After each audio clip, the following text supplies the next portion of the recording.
everyone, it's Tricia McCann. Welcome to a short video really where I'm talking about my new book, The Angelic Origins of the Soul. Just came out in the fall of 2017.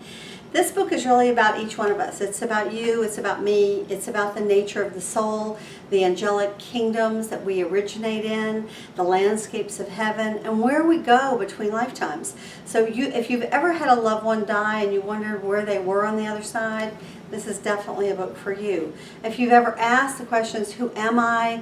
What is this crazy thing called life? What am I doing here? What's it all about? And sort of like, how can I sort of win in the game of life? This book is definitely for you.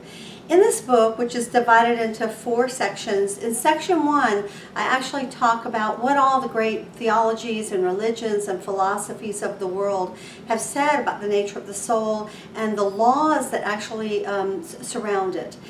Karma, reincarnation, we take a look at Buddhist, Hindu, Christian, Hebrew, Native American teachings. We talk about how there is a spark of the Creator in each and every one of us. Some people might think of that as the Holy Spirit. Some think of it as the Atma, the internal soul, Saguna Brahman, which is a Brahmanda, who is the being that actually is considered to be the epitome of the Creator itself, that created all the galaxies and all the universes and all the dimensions. So the very first section, which is pretty short, only 2 or 3 chapters, we're really taking a look at the overview, honoring all those great traditions. In the second section, which is called the Landscapes of Heaven, we actually go into what the evidence is that the soul really exists. In other words, you know, what evidence do we have at all? Well, that would bring us to near-death experiencers, wouldn't it? Near-death experiences are people, no matter what their belief, no matter what their race or culture or theology, who have died, gone to the other side, seen the landscapes of heaven, and returned to tell us about it, which I find immensely exciting. And of course, I myself had a very powerful near-death experience in 2003, where that's exactly what happened to me. One of the reasons I've been motivated to write this book, for those of us who are afraid of death, or who wonder, you know, where we're going to go when we die, or where our loved ones have gone before us. And let me just tell you, it's incredibly uplifting and inspiring. It gives you answers to questions that all of us have asked. And of course, I think at a soul level, we all know these answers because we've been in those heavenly realms. But as long as we're down here on planet Earth, we seem to be dealing with a case of amnesia. So this is like a peek behind the curtain from beautiful firsthand testimony of people who have died, come and gone to the other side and returned. In section 3 of this book, we get into the angelic origins of the soul. And as many of you know, I've read for over 6,000 people around the world as a clairvoyant. And what I have discovered, you know, about 30 years ago, I was only going back 3, 4, 5,000 years in people's soul history, looking at their past life patterns, the gifts and abilities that they had acquired through time, the challenges that they were dealing with, and how those challenges are impacting them in the present lifetime, and how it's all connected with what we've come to do here. But over time, I found that I began to pull the thread of the unique soul vibration that each soul has, and eventually follow the soul up into the higher kingdoms. And what I discovered, to my great amazement, is that every single one of us sourced from the angelic kingdom. Now, of course, that's not what I was told in Sunday school. It was angels here, you know, humans over here. But what I discovered is that there is a period, sometimes of millions or billions of years, when the soul is coming down from those higher kingdoms, and it spends a lot of time in the service of the divine without an ego. Of course, it has individuation, it has individuality, but it doesn't acquire the mental body, the causal body, or the ego until we finally come into the 5th dimension. Now, the causal body is like a library. It's like your book of life.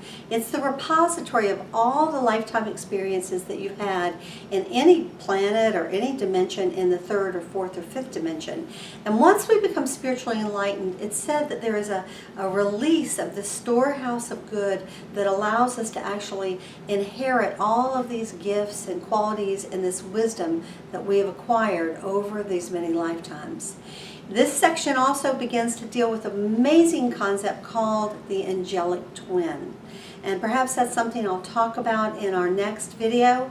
But the angelic twin is a very profound concept that allows us to truly connect with who we are at this higher level. In section 4, I get into the course curriculum of the soul. The course curriculum is what we're doing down here and how we can kind of pull back the veil and look behind the circumstances of our life to figure out what the real lessons are that we're intended to learn.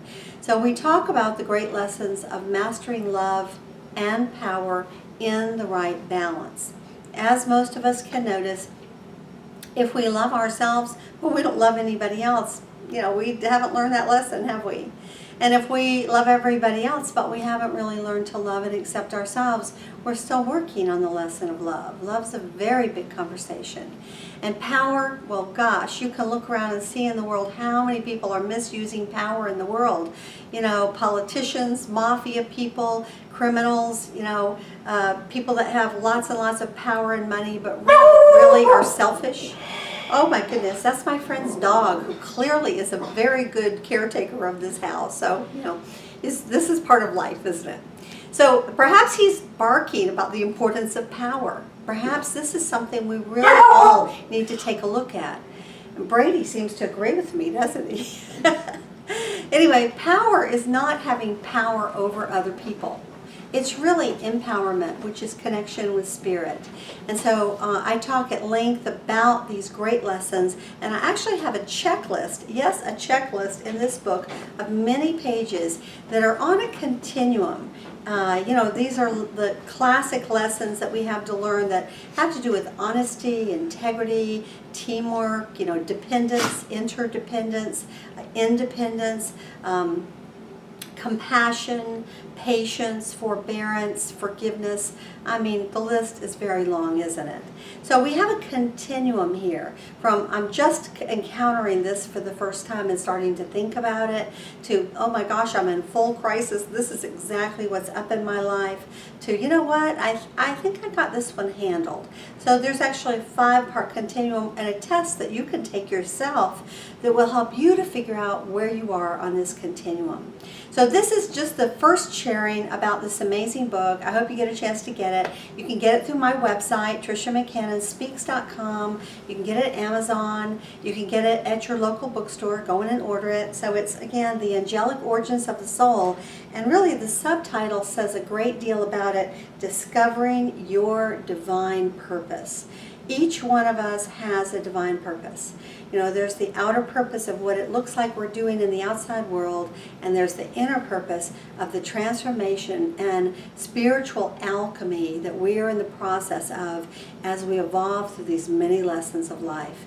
Anyway, I hope you've enjoyed this brief sharing, and I think we'll do another installment or two where I'm going to be sharing not only about the angelic twin, but I'll also share about the process of acquiring Adi karma, or first karma, and how many times our ego works against us as we try to awaken from the illusion of life.